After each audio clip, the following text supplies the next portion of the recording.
உடுமல்பேட்டையில் நடந்தது விஷயம் வந்து சம்பவம் வந்து ரொம்ப கொடுமையான சம்பவம். கண்டிப்பாக இது யாருக்குமே நடக்கக்கூடாத ஒரு சம்பவம்.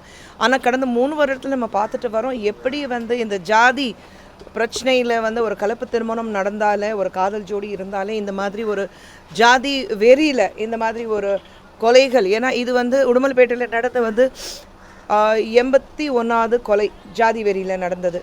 இது வந்து ஒஃபிஷியலாக வந்து வெளியில் வந்து ஒரு கதை. அது ஆனால் என்னென்னா இதுக்கு முன்னாடி வந்து டோட்டலி பார்த்திங்கன்னா இந்த 5 வருஷத்தில் வந்து 668 கொலைகள் நடந்திருக்கு. அதில் 99% ஜாதி வெறியில் நடந்த ஒரு கொலைகள் தான் சொல்லப்படுகிறது.